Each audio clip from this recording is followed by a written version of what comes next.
상간소송장 받고 2달쯤 안 되니까 진짜로 상간소송 판결문이 집으로 왔고 이자료 3천만 원 내라고 오더군요. 그래서 이 돈을 내가 내야 되는 건가 싶어서 그때부터 본격적으로 아내를 찾기 시작했는데요. 이 여자가 땅으로 꺼졌나 하늘로 솟았나 도무지 찾을 수가 없는 겁니다. 경찰에 실종 신고를 해도 대답이 없고 나중에는 너무 답답해서 아내가 가출하고 4개월 차에 상간남 주소로 찾아가기도 했는데 문이 잠겨 있어서 제 연락처만 적어놓고 왔습니다. 그리고 일주일이 지났나 상간남의 와이프한테 전화가 오더군요. 그런데 하는 말이 진짜 너무 충격적이었습니다. 제가 연락을 드릴까 말까 고민이 많았는데요. 아무리 생각해도 남편분도 피해자라는 생각이 들고 저희 집을 찾아올 정도면 지금 무슨 일이 있는지 모르시는 것 같아서 말씀을 드리겠습니다.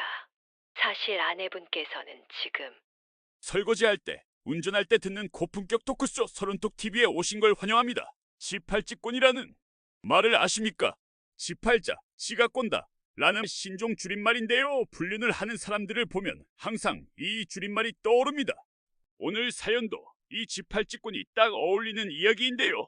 네이버의 한 불륜 피해자, 카페에 몇 년 전 올라왔던 글로 불륜을 들키자 사과는커녕 도리어 이혼을 요구하며 가출을 한 아내가 결국은 상상도 못했던 최악의 결말을 맞게 되는 충격적인 이야기입니다. 늘 그렇듯 사연자의 사연이 특정되지 않게 각색하는 점 양해 부탁드립니다. 그럼 본격적인 영상 시작 전 구독과 좋아요 부탁드리고 지금 바로 영상 시작하도록 하겠습니다. 안녕하세요.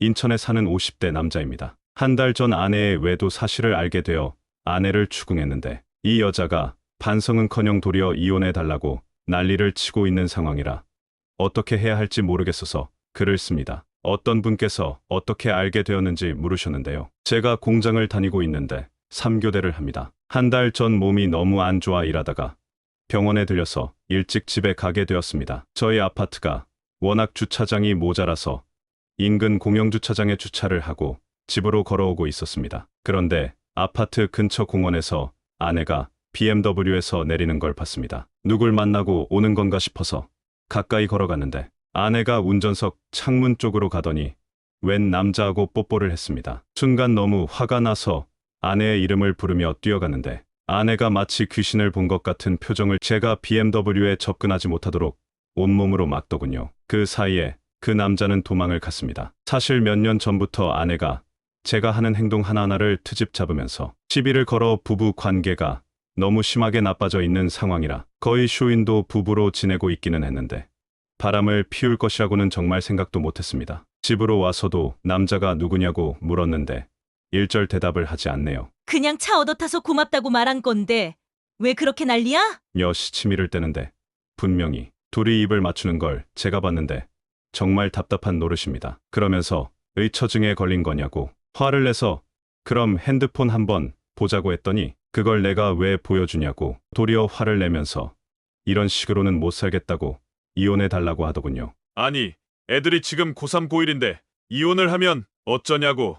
애들 생각은 안 하냐? 이렇게 당신이랑 내 관계가 엉망인 게 애들한테 더 안 좋은 영향을 주는 거야. 그리고 애초에 당신이 무슨 애들 학업에 신경을 썼다고 이제 와서 그런 소리를 하는 거야? 라고 하더군요. 아니 3교대 공장 근무하면서 뼈 빠지게 돈 벌어다 줬더니 이따위 소리를 들으니까 순간 눈이 돌았습니다. 결국 아내의 핸드폰을 보겠다고 몸싸움이 벌어졌는데 핸드폰은 비밀번호가 걸려 있어 도무지 열 수가 없었습니다. 그 와중에 아내는 제가 자기를 폭행했다며 거품을 물면서 의처증이라느니 가정폭력범이라느니 하면서 미친 듯이 소리를 질렀습니다. 제가 궁금한 건 첫 번째로 상간남의 BMW 차량 번호를 외웠는데 이걸로 상간남이 누군지 알 수 있는지, 두 번째로는 지금 아내가 가정폭력으로 저를 고소하겠다고 하는 상황인데 이게 진짜 문제가 되는지입니다. 마지막 세 번째는 바람난 아내에게 법적으로 무언가를 할 수 있는지입니다. 제가 그냥 공장만 평생 다닌 인간이라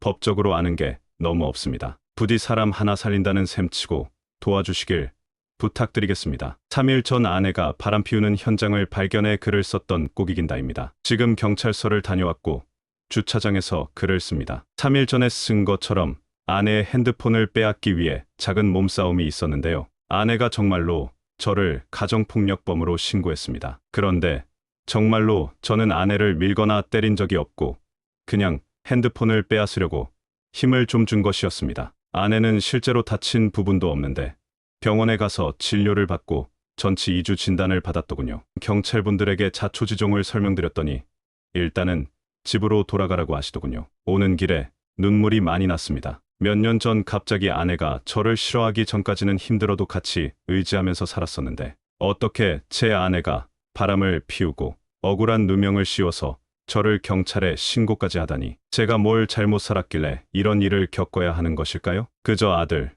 딸, 마누라 먹여 살리려고 벌써 20년째 공장 3교대를 돌았는데 보답이 이거라니 너무 마음이 아프고 억울합니다. 아내는 3일 전 새벽에 제가 무섭다며 아는 언니네에서 지내겠다고 가출을 한 상황이고요. 애들한테 연락하는 것 말고 제 연락은 일체 받고 있지 않습니다. 어떻게 사람이 이럴 수 있는지 모르겠습니다. 일단 억지로 핸드폰 빼앗으려고 한 것, 미안하다고 사과하고 돌아와서 이야기하자고 문자를 보내놨는데 대답이 없네요. 너무 충격을 받아서 어떻게 해야 할지 모르겠습니다. 어제 아내에게 문자를 보냈는데 아내는 제가 무섭다며 무조건 이혼을 해야겠다고 답장을 했습니다. 일단 만나서 이야기하자고 했더니 이번 주 토요일에 집으로 돌아오겠다고 하더군요. 제가 의문인 건 겨우 핸드폰 빼앗으려고 했던 게 정말로 어떻게 20년 부부 관계를 끝낼 수 있는 이유가 되는지 궁금합니다. 어제 제가 쓴 글에 많은 분들이 지금 아내가 상간남에게 완전히 미쳐있는 상황이기 때문에 가정 회복 못하더라도 최소한 재산이라도 지키려면 빨리 변호사 선임하고 외도 상담사한테 상담받으라는 조언을 해주셨습니다. 일단 변호사는 초등학교 동창놈이 추천해준 변호사를 선임하기로 했고 외도 상담사는 여기 카페에서 추천해주신 분에게 연락을 드려봤습니다. 일단 아내가 집으로 돌아오는 데까지 2일 정도 남아있는 상황이기 때문에 최대한 준비를 많이 해서 가정을 지킬 수 있도록 노력해보겠습니다. 자기 일이 아닌데도 이렇게 도와주셔서 모두 감사드립니다. 좋은 소식으로 다시 글을 쓰겠습니다. 감사합니다. 변호사 동생과 상담을 했는데 제가 평소에 폭언이나 가정폭력을 했다는 증거가 없고 이번 일도 경미한 사건이라 크게 걱정할 필요 없다고 말을 해주더군요. 다만 가정을 회복하려면 일단 아내가 불륜을 저질렀다는 명확한 증거와 상간남이 아내가 유부녀인 걸 알고 만났다는 증거가 필요하다는 말을 해줬습니다. 참 문제입니다. 핸드폰 비밀번호도 모르고 다른 회원님들처럼 배우자가 운전이라도 하면 블랙박스를 설치하든가 할 텐데 일단 이혼은 최대한 피하면서 상간소송으로 쓸 만한 증거를 찾을 수 있도록 노력해야겠습니다. 그리고 외도상담사 선생님은 이번 주에 아내가 돌아오면 그 어떤 감정적인 표현도 금물이고 그냥 딴청을 피우고 자리를 피하라고 하시더군요. 제가 그걸 할 수 있을지 모르겠고 왜 그래야 하는지도 모르겠습니다. 상담사님은 지금 아내가 마약 중독자와 비슷한 상태이기 때문에 무슨 말을 해도 안 통할 거라고 하는데 솔직한 제 심정으로는 상담사 말처럼 하는 게 아니고 그냥 허심탄회하게 솔직하게 이야기를 나누고 싶습니다. 분명히 저도 잘못을 했으니까 아내도 바람을 피운 것일 테고 제가 먼저 손을 내밀면 아내도 용서를 구하지 않을까 싶습니다. 아무리 몇 년 사이가 안 좋아졌어도 20년 넘게 같이 살았기 때문에 아내가 어떤 사람인지 잘 알고 있고요. 애들 키우면서 같이 살아온 시간이 있는데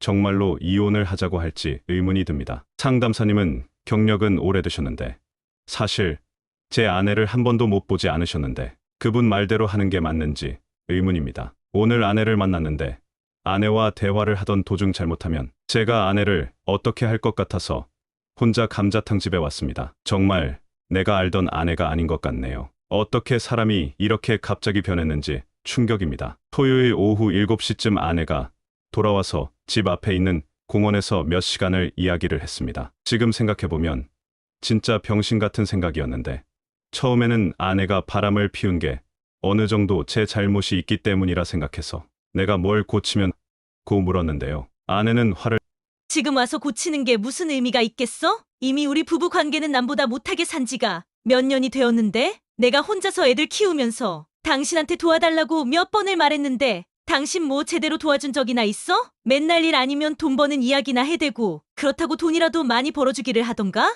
돈은 돈대로 못 벌고 가정일은 신경도 안 쓰고 난 이제 진짜 지쳤어. 당신하고 결혼하고 지금까지 단 한 번도 행복하지 않았어. 그냥 애 키우는 기계처럼 살았다고. 이제 난 정말 못 버티겠으니까 이혼해. 나도 내 인생 살아야겠어. 당신도 당신 인생 살아. 라고 하더군요. 최대한 좋게 대화를 하고 싶었는데 저 따위 말을 해버리니 저도 이성의 끈이 끊어지더군요. 결국 같이 화를 냈습니다. 가족들 책임지겠다고 20년 동안 3교대로 일하면서 매달 500만 원씩 갖다 주었는데 내가 뭘 그렇게 잘못했어? 너 그 남자 새끼하고 바람난 거 내가 모를 것 같아? 내가 그 새끼 찾아서 죽여버릴 거야. 라고 말했습니다. 내가 바람을 피웠다고? 증거 있어? 아무 일도 없었는데 누가 바람을 피워? 당신 지금 의처증 걸린 정신병자 같아. 나 정말 무서우니까 가까이 오지 마. 라고 하더군요. 20년을 살면서 한 번도 행복하지 않았다는 게 말이 됩니까? 그렇게 불행한데 어떻게 애를 둘을 낳고 여태까지 살았는지 이해가 안 되었습니다. 그래서 뭐라고 이야기를 더 하려는데 가만 보니 아내가 말투가 뭔가 이상했습니다. 외워서 말하는 느낌이랄까요? 순간 느낌이 이상해서 아내를 다시 봤는데 아내 무릎 위에 핸드폰이 있더군요. 그런데 핸드폰 화면에 불이 들어와 있어서 순간 핸드폰을 빼앗아 확인을 했는데 녹음을 하고 있었습니다. 그때서야 아차 싶더군요. 이 여자 이혼하고 싶어서 일부러 저를 도발한 것이었습니다. 핸드폰을 돌려달라고 비명을 지르듯이 화를 내는 아내를 보며 여기서 무언가를 더하면 아내의 뜻대로 될 것 같아 일단 핸드폰을 돌려주고 왔네요. 아무리 바람이 났어도 어떻게 20년 같이 산 사람을 이렇게 배신할 수 있는지 이해가 안 갑니다. 집에 들어가기도 싫어서 친구놈하고 술 한잔하고 들어가야겠습니다. 어제 술을 먹고 새벽에 들어갔더니 안방문을 잠궈 놔서 거실에서 잠을 잤습니다. 자고 일어나니 또 외출을 하고 있더라고요. 어디 가냐고. 신경 쓰지 말고 술 냄새 나니까 환기 좀 시키고. 다른 남자들은 골프다 뭐다 취미생활하면서 참 재미있게도 살던데 당신은 그런 것도 없고 그냥 술이나 마시면서 인생 사네. 진짜 보고만 있어도 답답해. 라고 하더군요. 왜 취미생활도 없었는지 본인이 더 잘 알면서 저 따위 소리를 하고 다른 남자 새끼랑 바람이나 피우는 것을 보니까 갑자기 정신이 번쩍 들었습니다. 다른 분들 말대로 바람이 나는 순간 내가 알고 내가 사랑하던 사람은 죽은 것이나 다름없네요. 월요일 오후에 변호사하고 이혼 상담을 해야겠습니다. 월요일에 변호사와 이혼 상담을 하고 외도 상담사하고도 상담을 했습니다. 두 분 다 상간남 소송을 하고 상간남을 아내한테서 떨어뜨린 뒤에 이혼을 고민하는 게 어떻겠냐고 하시더군요. 그런데 저는 그냥 이혼하려고 마음을 굳혔습니다. 다른 남자한테 미쳐서 20년 같이 산 사람을 이런 식으로 모욕하고 무시하는 여자랑은 남은 인생을 더 같이 살 수가 없습니다. 재산 관련된 부분 정리 좀 하고 이번 주에 이혼하자고 이야기해야겠네요. 재산 분할 관련하여 제가 나눠줘야 하는 재산이 얼마나 있는지 확인을 해봤는데 천안에 있는 시골 땅 2,000평, 지금 살고 있는 아파트, 퇴직금, 기타 동산까지 합치면 대충 9억 정도 되는 걸로 파악이 되는데 천안 땅은 제가 상속을 받은 거라 분할 대상이 아니라고 하더군요. 그러면 살고 있는 아파트하고 동산이 분할 대상이라는 건데 무슨 수를 써서라도 그 여자가 받을 수 있는 돈을 최대한 줄여야겠습니다. 그 여자는 토요일 공원에서 대화를 한 이후에 아무런 대화가 없습니다. 그냥 제가 퇴근할 때쯤 맞춰서 애들 저녁 차려주고 밖으로 나갔다가 12시가 다 돼서 들어오고 각방을 쓰고 있습니다. 핸드폰은 절대 사수고요. 무튼 이번 주 토요일에 이혼하자고 말을 하려고 합니다. 제 고집으로 일을 더 어렵게 만든 건 아닐까라는 생각도 들었는데 결국 사람은 고쳐 쓰는 게 아닌 것 같습니다. 얼굴도 보지 못한 사람한테 많은 응원과 조언해 주시는 분들 모두 감사합니다. 토요일 저녁 아내에게 이혼해주겠다고 이야기를 했습니다. 그런데 이 여자 갑자기 태도가 변했습니다. 내가 생각해 보니까 애들이 아직 고등학생인데 이렇게 갑자기 이혼하는 건 애들한테도 안 좋을 것 같아. 일단 이혼은 좀 뒤로 미루고 우리 서로한테 터치하지 말고 애들만 보고 살자.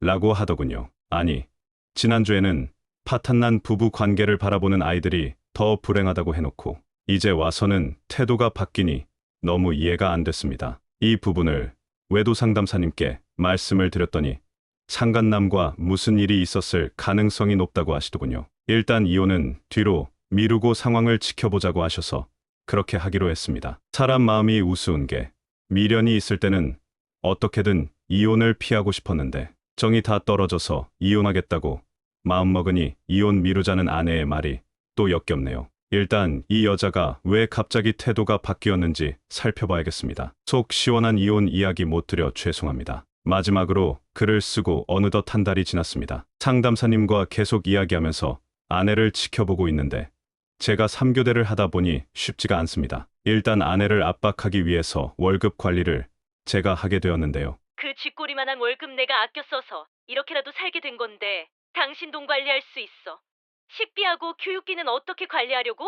라면서 발광을 하더군요. 싹 다 무시하고 아내가 쓰는 제 명의의 신용카드 해지하고 통장 비밀번호도 전부 바꿨습니다. 이제 한 달 정도 돈 관리하고 있는데 솔직히 좀 복잡하긴 한데 할 만한 것 같습니다. 아내의 불륜 상황은 최근 아내가 외출이 줄었다는 건 알 수 있었습니다. 한 달 전만 해도 거의 매일 저녁에 외출을 하고 12시가 넘어서 들어왔는데 요즘은 일주일에 한두 번 빼고는 계속 집에 있네요. 혹시나 상간남과 헤어진 건가라는 생각이 들었는데 하루 종일 핸드폰을 끼고 있으면 절대 헤어진 게 아니라는 상담사님 말씀을 비추어 보았을 때 정말 하루 종일 핸드폰을 끼고 사는 아내를 보니 헤어지지는 않은 것 같습니다. 요즘은 서로 투명인간 취급을 하고 있습니다. 저도 괜히 말 섞었다가 약점 잡히기 싫어서 말을 걸어도 그냥 단답형으로 대답하고 자리를 옮깁니다. 웃긴 건 이렇게 제가 거리를 두니 저를 더 궁금해하더군요. 아마 내가 무슨 생각을 하고 있는지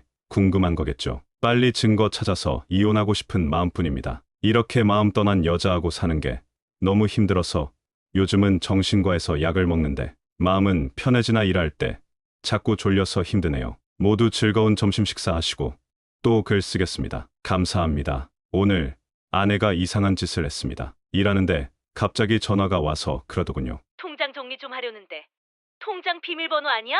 라고 하더군요. 내 통장 정리는 왜 당신이 하는데?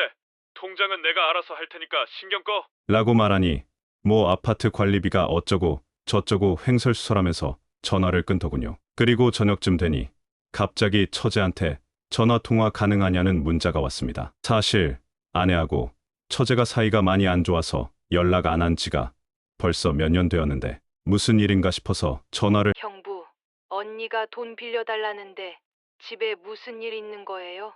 적은 돈도 아니고 1,000만 원을 빌려달라는데 목소리 들어보면 되게 급한 것 같더라고요. 왜 1,000만 원이나 필요한지 생각을 하다가 상담사님께 말씀을 드렸는데 일단 경제적인 부분은 제가 컨트롤할 수 있고 확실한 건 없으니 지켜보자고 하시더군요. 아, 회원님들 말씀대로 집안에 있는 금부치들은 전부 숨겨놔야겠네요. 조언 감사합니다. 어제 회원님들 조언대로 새벽에 집안에 있는 팔면 돈 될 만한 물건들을 전부 찾아서 제 차에 숨겨놨었는데요. 이 여자 정말로 돈이 급한지 오늘도 일하는데 전화가 오더군요. 모르는 척하고 전화를 받으니 잔뜩 짜증난 애들 돌반지하고 우리 예물 다 어디다 뒀어? 그걸 내가 어떻게 알아? 그거 당신이 어디 놨다고 했잖아. 라고 당신이 숨긴 거지?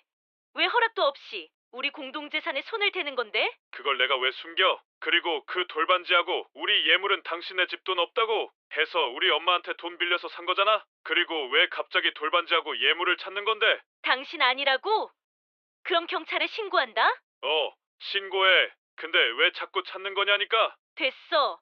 경찰에 신고할 거니까 이따 이야기나 잘해. 라고 하고 끊더군요. 점점 더 수상해집니다. 뭐 돈 1,000만 원 들고 야반도주라도 하겠다는 건지 일단 돈 되는 거 숨겨놓으라고 조언해주신 세피아님 정말 감사합니다. 아내의 외도를 알고 벌써 6개월이 되었는데요. 오늘 드디어 아내가 갑자기 이혼을 미루고 자꾸 통장이나 금부치를 뒤적거린 이유를 알았습니다. 어제 야간 근무를 마치고 자고 있는데 오후 2시인가 초인종이 울리더군요. 뭔가 싶어 나갔더니 우체부였고 웬 등기 서류를 주고 가셨습니다. 법원에서 보낸 서류라 이게 뭔가 싶어 확인을 해봤는데 상간소송장이었습니다. 내용을 살펴보니 상간남의 아내한테 상간소송을 당했더군요. 변호사에게 이 사실을 알리니 손 안 대고 코 풀었다며 저쪽에서 보낸 불륜 증거로 저희 쪽에서 맞소송을 하면 된다고 하더군요. 그런데 상간소송장에 요약된 내용을 살펴보면서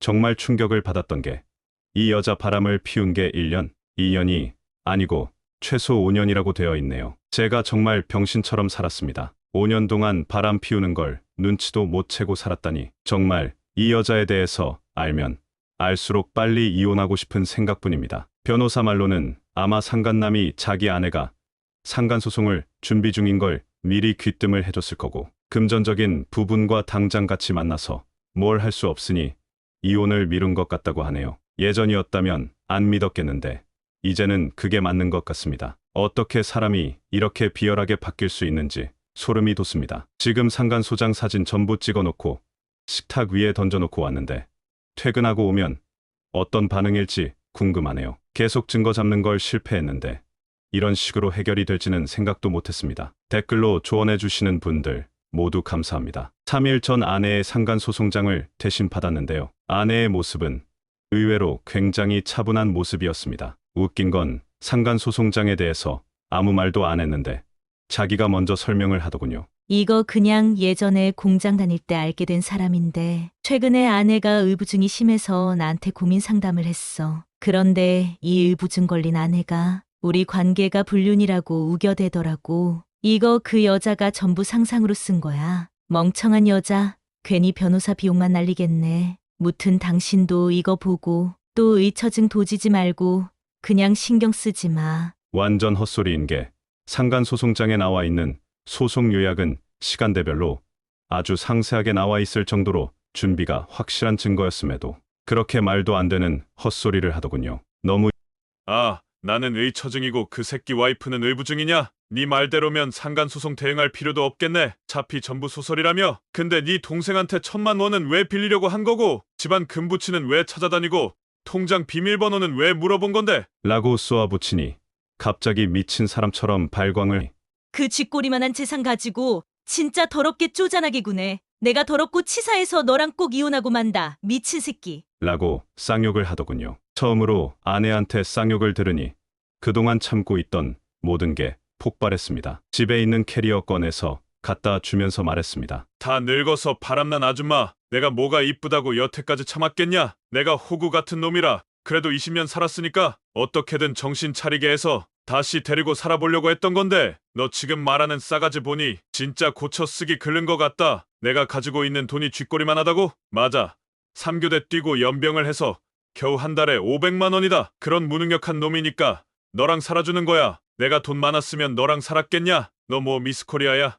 네가 젊었을 때 예뻤어? 너 돈 많았어? 너 요리 잘했어? 좀 후져도 착한 거 믿고 결혼해 준 건데 이젠 진짜 데리고 살 의미가 없다. 네가 사랑하는 상간남 새끼가 돈이 많은가 본데 그 돈 많은 놈이 진짜 애 둘 딸린 50대 아줌마를 책임져 줄 것 같냐? 너 그냥 잘해봐야 첩으로 살아. 네 바램대로 바로 이혼해 줄 테니까 당장 꺼져. 라고 소리쳤습니다. 20년 결혼 생활 동안 한 번도 이런 말을 아내에게 해본 적이 없었기 때문에 아내가 정말 넋이 나간 표정으로 저를 보더군요. 그러더니 갑자기 눈물을 뚝뚝 흘리더니 짐을 챙기더니 집을 나가더군요. 이제는 진짜 이혼입니다. 더러워서 같이 못 살겠네요. 본래라면 상간소송에서 둘이 헤어지면 다시 데리고 살아보려고 했는데 우선 이혼 먼저 해야겠습니다. 아내가 가출을 하고 일주일이 지났습니다. 매일같이 빨리 이혼하자고 시간 잡고 법원 가자고 닥달을 했는데요. 주둥이로는 알겠다고 하면서 말도 안 되는 재산분할 요구를 하거나 애들은 자기가 키우겠다고 말하면서 양육비로 한 달에 300만 원을 달라는 등 헛소리를 하면서 계속 시간을 끌더니 어제부터는 전화도 잘 안 받습니다. 뭐 하는 건지 모르겠네요. 애들도 엄마가 갑자기 사라져서 당황하길래 일단은 치매 걸린 외할머니 돌보러 갔다고 했는데 왜 연락이 아예 안 되냐고 묻는데 뭐라고 해야 할지 모르겠습니다. 이 여자 왜 이러는 걸까요? 변호사 말 들어보니까 재판 이혼으로 가면 골치 아프다고 협의로 가는 게 낫다는데 이러다가 재판 갈까 신경 쓰입니다. 아내 가출하고 벌써 5개월이 되었는데요. 아내가 가출을 하고 버릇처럼 이 카페에 들어와서 바람난 배우자한테 배신당한 사람들 이야기를 계속 읽고 댓글을 쓰다 보니 제 정신이 너무 피폐해지는 것 같았고 그 사이에 너무 충격적인 일들이 많이 벌어져 한동안 들어오지 못했습니다. 제가 힘들 때 댓글 달아주신 분들이 많았는데 괜히 미안한 마음입니다. 오늘은 아내 가출 이후 있었던 일들을 정리해보려고 합니다. 정말 어처구니 없는 일들이 많았네요. 아내가 가출하고 이혼을 하자고 아내를 닥달을 했는데 자기 살 곳이 준비되면 이혼하겠다는 등 점점 시간을 끌더니 점점 전화도 안 받기 시작했는데요. 이 멍청한 여자가 상간 소송 받은 것도 까먹었는지 변론도 안 했나 보더군요. 진짜로 그 뭐더라. 무변론 기일지 지났다나 뭐라나. 상간 소송장 받고 2달쯤 안 되니까 진짜로 상간 소송 판결문이 집으로 왔고 이자료 3천만 원 내라고 오더군요. 그래서 이 돈을 내가 내야 되는 건가 싶어서 그때부터 본격적으로 아내를 찾기 시작했는데요. 이 여자가 땅으로 꺼졌나 하늘로 솟았나 도무지 찾을 수가 없는 겁니다. 경찰에 실종 신고를 해도 대답이 없고 나중에는 너무 답답해서 아내가 가출하고 4개월 차에 상간남 주소로 찾아가기도 했는데 문이 잠겨 있어서 제 연락처만 적어놓고 왔습니다. 그리고 일주일이 지났나 상간남의 와이프한테 전화가 오더군요. 그런데 하는 말이 진짜 너무 충격적이었습니다. 제가 연락을 드릴까 말까 고민이 많았는데요. 아무리 생각해도 남편분도 피해자라는 생각이 들고 저희 집을 찾아올 정도면 지금 무슨 일이 있는지 모르시는 것 같아서 말씀을 드리겠습니다. 사실 아내분께서는 지금 구치소에 들어가 있는 상황입니다. 그쪽 아내분도 자녀들이 있는 걸로 알고 있었어. 이렇게까지 하고 싶지 않았는데 어쩔 수 없이 이렇게 되었습니다. 아내분께서 거의 7개월 전 정도에 갑자기 저를 찾아오셨었어요. 자기가 제 남편하고 사랑하는 사이라면서요. 무려 기간도 5년이 되었으며 재혼까지 고려하고 있다고 하더군요. 듣자 하니 남편이 운영하는 공장에서 일을 하다가 만나서 깊어졌다고 하더군요. 그런데 제가 이혼을 거부했어. 남편이 힘들어한다면서 듣기로는 서로 마음도 없는 것 같은데 서로 더 힘들어지지 말고 그냥 깔끔하게 이혼해 주시라. 이렇게 대놓고 이야기를 하시더군요. 사실 결혼 생활 30년 동안 남편이 워낙 바람을 많이 피웠던 사람이고 대부분 짧게 만나고 끝내는 경우가 많았어. 그냥 포기하고 내버려뒀었는데 재혼하겠다고 이혼하라는 상간녀를 보니까 저도 화가 정말 많이 나더군요. 그래서 상간 소송을 진행하게 되었어요. 남편은 그쪽 아내분이 저를 찾아온 걸 모르고 있다가 나중에야 알게 되었는지 자기는 이혼할 생각이 전혀 없고 그 여자가 자기한테 집착을 하는 거라며 당장에 헤어지겠다고 무릎을 꿇고 싹싹 빌더군요. 그러면서 상간 소송에 도움이 되라고 자기가 가지고 있던 증거를 전부 저한테 넘기고 다음 날 바로 이별을 통보했다고 합니다. 그런데 그쪽 아내분은 헤어질 생각이 없었는지 계속해서 저에게 연락을 하기 시작했습니다. 대꾸할 가치도 없는 것 같아서 무시했더니 나중에는 자기가 남편과 함께 찍은 사진이나 나와 이혼하겠다고 말하는 남편의 통화 녹음, 그리고 둘이 찍은 성관계 영상까지 보내면서 이혼을 요구하더군요. 더 시간이 지나자 남편의 지인들과 심지어 제 자녀들에게도 불륜 사실을 알리겠다고 협박을 하여 결국 남편에게 전부 말을 했습니다.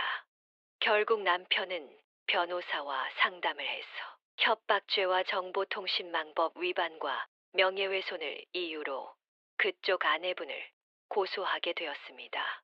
정말로 이렇게까지 하고 싶지는 않았는데 그쪽 아내분께서 너무 선을 심하게 넘으셨어. 저희도 어쩔 수 없었습니다. 저희 남편도 잘못한 부분은 벌을 받아야 하니 상간 소송에 필요한 게 있으시면 꼭 연락 주세요. 제가 도와드릴 수 있는 건 도와드리겠습니다. 다시 한번 유감을 표합니다. 전화를 끊고 정말 이루 말할 수 없는 분노가 끓더군요. 유부녀가 바람을 피운 것도 모자라 상간남의 아내한테 연락을 해서 불륜 성관계 동영상까지 보내면서 이혼을 하라고 협박을 하고 그리고 감옥까지 가버렸다니. 그리고 그 상간남 새끼는 똑같이 바람 피워놓고 또 멀쩡하게 산다고? 너무 화가 나서 그쪽 사모한테 다시 전화를 해서 한 가정을 파탄 내놓고 상간남만 멀쩡하게 있는 게 용서가 안 되니 조만간 찾아가겠다고 이야기를 했습니다. 그런데 사모하는 남편분께서 화가 나시는 거 충분히 이해를 합니다. 그런데 괜히 오셨다가 일이 더 복잡해질 게 걱정입니다. 저를 한 번도 보지 못하셨고 전화 통화만 했기에 이런 말씀을 드리는 게 실례이고 믿음이 가지 않으시겠지만 일단 상간 소송만 하시고 나머지 사적인 복수는 3년만 기다려주세요. 저도 지금 그 남자한테 해야 하는 복수가 많아서요. 굳이 직접 손 더럽히지 마시고 그냥 기다려주세요. 사모님 말투가 너무 감정이 없고 차가운 거 보니 무슨 생각이 있는 것 같아서 저쪽 사모님께 증거를 좀 더 받아서 상간소송만 진행했고 아내한테는 이혼 소송장을 보낸 상황입니다. 이 모든 더럽고 끔찍한 일들이 빨리 끝나기를 원합니다. 지난주에 글을 쓰고 첫째 딸아이 수능이 있었습니다. 중학교부터 항상 전교에서 30등 안에 들던 아이라 기대가 컸는데 최근 저희 부부 일 때문에 스트레스를 많이 받아 하는 것 같아 너무 마음이 아프네요. 잘 이겨내라고 응원해줬습니다. 결과가 무엇이든 칭찬 많이 해주고 싶네요. 상간 소송과 이혼 소송은 계속 진행 중입니다. 마음이 너무 피폐해지고 괴로워서 한동안 카페에도 자주 들르지 못할 것 같습니다. 언젠가 시간이 지나서 괜찮아지면 결과 쓰겠습니다. 모두 감사합니다. 오늘은 아내의 불륜이 적발된 지 2년 반 정도 되는 날입니다. 사실 카페를 떠난다고 해놓고 아직도 간간히 제 일상이나 마음을 글로 쓰며 살아왔는데요. 항상 위로해 주고 격려해 주시는 분들 덕분에 버틸 수 있었던 것 같습니다. 최근 몇 개월간 카페에 들르지 않았던 건 이혼이 완료되고 갑자기 배가 많이 아파 병원에 갔더니 담석증이라고 하더군요. 급히 수술받고 지금은 퇴원을 한 상태입니다. 이혼하고 나면 몰려있던 스트레스 때문에 몸이 크게 한번 아플 거라더니 회원님들 말씀은 틀린 게 없네요. 오늘은 전처가 출소를 한 날이라 그간 있었던 일들을 써보려고 합니다. 전처는 총 2년의 징역을 받았고요. 저는 전처의 외도와 징역형을 산 것을 근거로 이혼 소송을 하여 결국 길고 긴 재판 끝에 1년 전 이혼을 하였습니다. 사실 전처가 변호사를 고용할 돈도 없고 도무지 이혼 소송을 대응할 만한 상황이 아니었기에 상대적으로 유리하게 진행을 할 수 있었습니다. 재산분할도 제가 팔 아내가 일을 받았는데 소송 전 분할 대상 재산을 최소화해서 실질적으로 아내가 가지고 간 돈은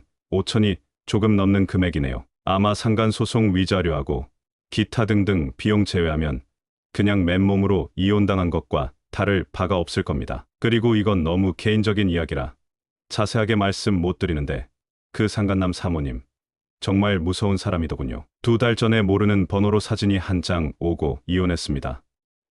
라고 문자가 오더군요. 사진을 보니까 법인 등기였는데 상간남이 운영하던 공장 주인이 다른 사람으로 바뀌어 있었습니다. 성은 똑같은 거 보니까 아들이나 친척이 운영하게 된 것 같은데 궁금한 마음에 전화를 걸어도 받지도 않고 수소문해서 알아봤는데 그 상간남이 운영하던 공장이 처가한테 받은 공장이었고 상간남이 전부 다 뺏기고 이혼당했다고 하더군요. 그 와중에 다른 여자를 건드리다 걸려서 또 상간소송을 당했고요. 자세한 건 모르겠지만 지금 혼자 고향인 목포에 내려가 있다고 합니다. 저런 새끼하고 재혼을 하겠다고 설쳤던 전처가 참 병신 같습니다. 능력이라고는 공장에서 일하던 거밖에 없던 여자가 징역까지 갔다 와서 뭐하고 먹고 살지 궁금하네요. 올해 둘째 수능인데 하필이면 이때 또 나와서 괜히 둘째 아들놈 혼란스럽게 만들까봐 걱정입니다. 참 길고 길었던 인연입니다. 제 인생이 이렇게 될 줄은 정말 상상도 못했는데 정말 알 수 없는 게 인생이라는 말이 딱 맞네요. 이제 저도 몸이 예전 같지 않아서 둘째 놈 대학 들어가고 나면 일을 좀 줄이고 건강을 챙겨야겠습니다. 또 글 쓰겠습니다. 모두 감사합니다. 진짜 너무 화나는 일이 생겨서 또 글을 씁니다. 3달 전 아들놈 수능이 끝나고 가천대에 입학을 하게 되어 딸하고 셋이서 속초로 여행을 가서 처음으로 같이 술을 한잔했습니다. 갓난쟁이였던 애들하고 술을 하니 정말 기분이 이상하고 괜시리 눈물이 났습니다. 그런데 술을 좀 마시는 도중에 딸이 그러더군요. 아빠, 사실은 엄마한테 전화가 왔었어요. 정말 즐거웠던 순간인데 그 여자 이야기가 나오니 분위기가 어두워지더군요. 그래서 뭐 때문에 전화했대? 라고 물어보니 엄마가 요즘 생활이 너무 힘들다고 미안한데 돈 좀 빌려달라고 하더라고요. 빌려줄 돈 없다고 끊었는데 아빠하고 형석이도 알고 있어야 할 것 같아서요. 진짜 이혼해서 그 끔찍한 여자하고 모든 게 끝난 줄 알았는데 또 이렇게 저를 괴롭히더군요. 일단 딸하고 아들한테는 엄마가 돈 빌려달라거나 기타 등등 도움을 요청하면 그냥 무조건 아빠한테 이야기하라고 전하라고 했습니다. 참다 지난주 글을 쓰고 화병이 생길 것 같아 제가 먼저 그 여자한테 전화했습니다. 염치도 없이 애들한테 돈을 빌리러 다니냐며 미친 듯이 화를 냈더니 이 여자 하는 내가 오죽하면 그랬겠어. 지금 고시원에서 생활하고 있는데 엄마가 몸이 더 편찮아지셔서 병원비 좀 드리고 나면 내가 생활할 돈이 없어서 그랬어. 아무리 그래도 애들 외할머니 때문에 이렇게 된 건데 애들도 좀 도와주는 게 맞는 거 아닐까? 외할머니 때문에 그렇게 된 게 아니고 네가 딴 남자한테 가랭이 벌리다 그렇게 사는 거야. 왜 애들한테 돈을 달라고 해? 네 사랑하는 상간남한테 돈을 달라고 하든가 아니면 지금이라도 너 잘하는 특기 살려서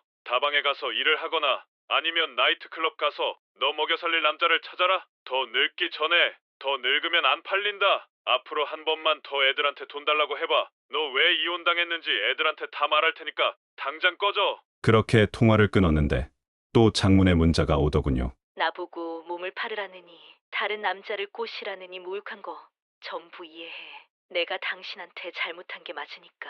그런데 내가 이렇게 된 건 당신 탓도 있어. 20년 동안 당신이 나한테 신경이나 써준 적 있어? 맨날 일 아니면 잠만 자고 내가 뭘 하든 관심도 없었잖아. 나도 처음부터 그렇게 하려고 했던 게 아니야. 그 사람이 먼저 자꾸 약속을 만들고 다가왔고 그러다가 술 마시고 더 친해지게 돼서 그렇게 된 거야. 처음부터 우리 가족 버릴 생각은 아니었어. 내가 지금 처한 상황이 벌을 받는 거라면 나도 할 말은 없어. 그런데 나도 애들 엄마인데 내가 이렇게 살면 앞으로 애들이 어떤 마음으로 살겠어? 내가 염치 없지만 부탁 좀 할게. 2천만 원만 빌려줘. 돈 빌려주면 내가 그 돈으로 무슨 짓을 해서라도 애들한테 떳떳한 엄마 될 수 있게 노력할 테니까. 내가 정말 죄인인 건 알아. 그런데 애들 생각해서라도 나 조금만 도와줘. 너무 열이 받아서 내가 미친 듯이 일을 한 건 우리 식구 먹여 살리려고 했던 거고 그게 불만이었으면 나한테 먼저 대화를 하거나 아니면 이혼을 먼저 하고 남자를 만났어야 했다. 그리고 모든 여자가 남자가 들이댄다고 바람을 피우지 않아. 네 인생이 그렇게 된 건 전부 네가 선택한 거야. 남 탓하지 말고 네 팔자 네가 스스로 꼬았다고 생각하고 반성하면서 살아라. 그리고 넌 이미 떳떳한 엄마가 아니니까 그냥 애들한테도 조용히 사라져줘. 제발 부탁이다. 라고 문자를 보냈습니다. 그리고 3일이 지났나 토요일 오전에 집에 있는데 누가 문을 두들겨서 인터폰으로 보니 전처가 있더군요. 그냥 없는 당신 차 주차장에 있는 거 봤어. 문 좀 열어봐. 라면서 소리를 치는 겁니다. 진짜 동네 창피해서 어쩔 수 없이 문을 열어줬더니 갑자기 무릎을 꿇고 오열을 내가 정말 너무 힘들어서 그래. 500만 원이라도 빌려주면 안 될까? 내가 아무리 죽을 죄를 지었어도 당신 아내로 20년을 살았었잖아. 제발 부탁이야. 라고 하더군요. 당신은 진짜 여자로서 자존심도 없는 거야? 아무리 곤궁해도 어떻게 나한테 돈을 빌려달라고 무릎까지 꿇어? 난 당신하고 아무것도 엮이고 싶지 않으니까 그냥 가. 라고 문을 닫았더니 초인종을 누르고 울면서 소리를 치길래 동네 부끄러워서 언제까지 돈이 필요하냐길래 이번 달 말까지는 꼭 필요하다고 하더군요. 일단 알겠다고 말하고 보냈습니다. 진짜 너무 스트레스를 받습니다. 많은 회원님들이 왜 전처한테 돈을 빌려주냐고 하시는데요. 솔직히 돈 빌려줄 생각 없습니다. 다시는 저한테 못 찾아오게 변호사하고 상담하려고 시간 벌었던 거고요. 오늘 접근 금지 신청하고 돌아오는 길입니다. 저번 글에서는 정확하게 말을 안 했는데 이번 달 말까지 돈을 안 주면 고시원에서도 쫓겨나는 상황인가 보더군요. 이 여자 진짜 자존심도 없는 게 그날 이후 매일 아침 전화와 문자를 하며 제 안부를 묻습니다. 돈 안 빌려줄까 봐 이러는 것 같은데 이제 4월 말까지 일주일 남았네요. 애들은 지금 전처 번호 전부 차단한 상태고요. 어떻게 받은 걸 돌려줘야 할지 고민입니다. 이제 정말 끝이길 바랍니다. 전처가 4월 말까지 돈이 필요하다고 해서 알겠다고 말했는데 지금 4월 셋째 주까지 돈을 안 주고 있습니다. 왜 안 주냐고 제발 빌려달라고 연락이 오는데 온갖 핑계를 대며 지금까지 미뤘네요. 전처는 제 말만 믿고 어떻게든 버티고 있는 상황인 듯 보이네요. 그래서 오늘 돈 못 주겠다고 했습니다. 아니, 지금 와서 갑자기 이러면 어떻게 해? 나 당신만 믿고 있었는데. 나 진짜 큰일 나. 제발 부탁이야. 처음부터 돈 빌려줄 생각 없었어. 어떻게 믿어도 나를 믿으려고 할 수 있니? 약속했잖아. 나 당신 아내였고 당신 애들 엄마야. 이렇게 끝까지 복수를 해야 해? 네가 믿음과 약속을 이야기하니 웃기네. 너만 사람 속이는 재주가 있는 줄 아나 봐. 내가 더 세게 뒤통수 치려다 그간 살아온 정 때문에 여기서 멈춘다. 이제 쪼잔한 네 전남편한테 구걸하지 말고 다른 길을 찾아봐라. 하고 끊었습니다. 치사하지만 속은 정말 시원하네요. 안녕하세요. 오랜만에 글을 씁니다. 벌써 이 카페에 첫 글을 쓴 지 3년 반이 지났네요. 저를 기억하시는 분들도 계실지 모르겠고 이제는 제 이야기에 관심을 가질 분들도 많지 않을 테지만 많은 분들이 도움을 주셨던 만큼 근황을 알려드리고 싶어 이렇게 마지막 글을 남깁니다. 처음엔 저희 부부 일로 많이 힘들어했지만 오히려 그 경험이 딸아이를 더 단단하게 만든 것 같습니다. 몇 번이나 포기하고 싶다고 했었는데 꿋꿋이 공부를 마치고 이제는 자신의 미래를 위해 준비하는 모습이 정말 대견합니다. 둘째 아들은 지난달에 군대에 입대했습니다. 훈련소에 들어가기 전날 둘이서 소주 한잔하면서 긴 이야기를 나눴는데 아직도 엄마가 많이 미운 것 같더군요. 그래도 제가 있어줘서 든든하다며 웃는데 갓난쟁이였던 아들놈이 이렇게 큰 걸 보니 저도 모르게 눈물이 많이 났습니다. 요즘은 일병이 되었다는데 많이 보고 싶네요. 그 와중에 치매를 앓던 전 장모님이 돌아가셨습니다. 소식을 듣고 참 복잡한 마음이 들더군요. 한때는 제 어머니처럼 여겼던 분이지만 그 딸이 저에게 한 짓을 생각하면 찾아갈 마음이 생기지 않았습니다. 결국 저는 가지 않고 딸만 장례식에 다녀왔습니다. 딸아이가 전해준 이야기로는 전처가 딸을 반갑게 맞이해줬다고 합니다. 하지만 이미 엄마에게 정이 많이 떨어진 딸은 그냥 간단하게 밥만 먹고 왔다고 하더군요. 엄마가 많이 변했어요. 너무 늙어 보였어요. 라는 딸의 말에 복잡한 감정이 교차했습니다. 가끔 궁금하기는 하지만 전처가 무엇을 하며 사는지는 더 이상 알고 싶지 않습니다. 아마 그 세월 동안 많은 고생을 했겠지요. 참 아이러니하게도 딸이 장례식에서 전처의 친척들로부터 들은 이야기에 따르면 전처는 출소 후 취업도 못 하고 친지들의 도움으로 간신히 살아가고 있다고 합니다. 그토록 행복하게 해주겠다던 상간남은 상간소송에서 저에게 패소하고 위자료 2천만 원을 주게 되었는데 돈이 너무 없는지 그중 일부를 아내에게 달라고 하여 둘이 큰 싸움이 있었다고 합니다. 인생이 참 무상합니다. 상간남에 대해서도 가끔 궁금하긴 합니다만 더 이상 알아보려 하지 않습니다. 왜 그런 사람의 소식이 궁금한지 스스로도 의아할 때가 있습니다. 아마 인간의 본성인 걸까요?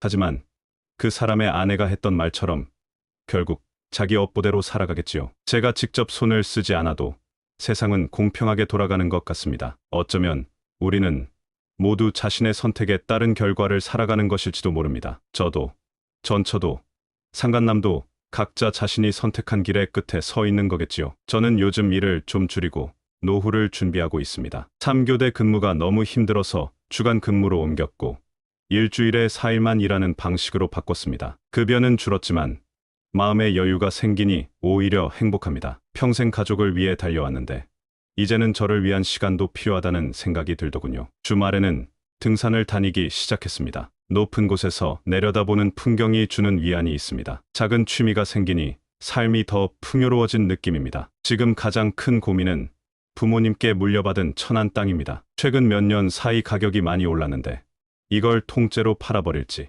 아니면 일부는 팔고 나머지 땅에 건물을 지어볼지 고민하고 있습니다. 수입원을 다양화하는 게 좋을 것 같기도 하고 건물 관리가 또 다른 스트레스가 될 것 같기도 하고 아직 결정을 못 내렸네요. 요즘은 은퇴 후의 삶에 대해 더 많이 생각하게 됩니다. 아이들은 이제 각자의 길을 가고 있고 저도 새로운 삶을 준비해야 할 때가 됐습니다. 어느 정도 결정이 되면 연애도 다시 해보고 싶네요. 이제야 말씀드리지만 최근에 회사에서 동갑내기 여성분과 가끔 식사도 하고 차도 마시는 사이가 되었습니다. 아직 연애라고 말하기는 이른 단계지만 누군가와 함께하는 시간이 즐겁다는 것을 오랜만에 느끼고 있습니다. 제가 처음 이 카페에 글을 썼을 때는 정말 앞이 캄캄했습니다. 20년 넘게 함께 살아온 사람의 배신과 더럽고 치사한 행동들에 절망했습니다. 하지만 시간이 지나고 보니 그 모든 일이 제 인생의 전환점이 되었습니다. 이제는 제 삶의 주인으로 살아가고 있습니다. 지금 돌이켜보면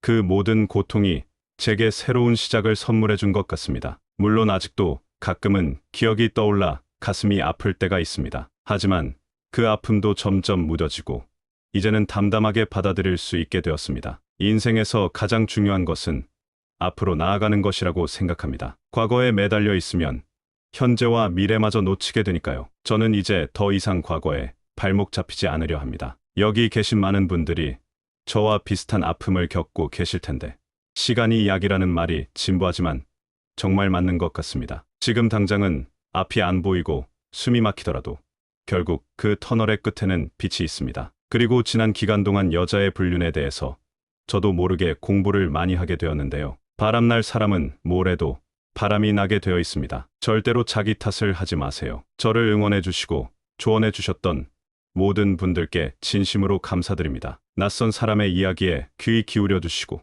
때로는 따끔한 충고도 아끼지 않으셨던 분들 덕분에 제가 다시 일어설 수 있었습니다. 정말로 이 카페는 제게 위로와 희망의 공간이었습니다. 마지막으로 아직 어둠 속에서 헤매고 계신 분들에게 작은 위로가 되고 싶습니다. 배우자의 배신은 세상에서 가장 큰 상처 중 하나입니다. 하지만 그 상처도 결국은 아물게 됩니다. 지금은 믿기 힘들겠지만 언젠가는 다시 웃을 수 있고 다시 사랑할 수 있습니다. 저는 이제 새로운 여정을 시작합니다. 더 이상 이 카페에 글을 쓰지는 않겠지만 가끔 들러 다른 분들의 이야기에 귀 기울이고 제 경험이 도움이 될 수 있다면 나누겠습니다. 여러분 모두 건강하시고 행복하시길 바랍니다. 감사합니다. 꼭 이긴다. 드림 오늘 사연은 여기까지입니다. 말 그대로 지팔직군 자체인 이야기였습니다. 더 할 말이 없네요. 그럼 다음에도 더 흥미롭고 재미있는 영상으로 찾아뵙겠습니다. 마지막으로 구독과 좋아요 부탁드리고 지금까지 서른톡이었습니다. 감사합니다.